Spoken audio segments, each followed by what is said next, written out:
Khadiyal one विभाग पक्षर चढ़ाओ 2 KG वज्र कप्ता काती जबत 3 अटक। सोमवार रात्र 7 घंटा समय किरकिटा पंचायत जूना पानी छकठारे वज्र कप्ता को मारी तार काती बिक्री करने योजना करुवा बेले खड़ियाल वन विभाग पक्षर चढ़ाऊ कर ग्रामर 2 जन व्यक्ति और सीनापानी अंचल जन व्यक्ति को गिरफ्त कर आज सेमानंकु दफा 9, 39, 44, 48, 49 बी लगा जाई आज 3 जन को कोर्ट चलान कर वनखंड अधिकारी सूचना देछंती।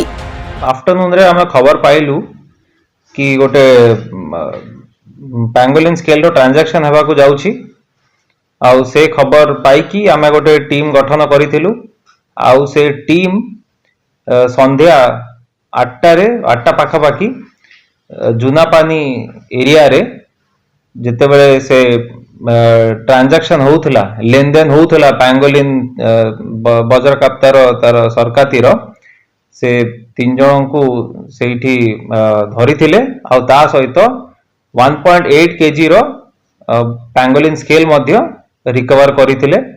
तापरे पचरा पचरी करा जाईछि आउ आजी तांको कोर्ट फॉरवर्ड मध्य करा गला।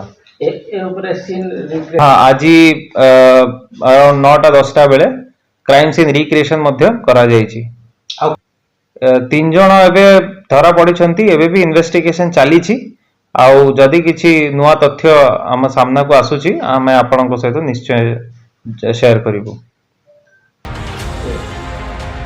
नौपड़ा जिल्लारू ओम प्रकाश चौधरी का रिपोर्ट साई सत्य न्यूज।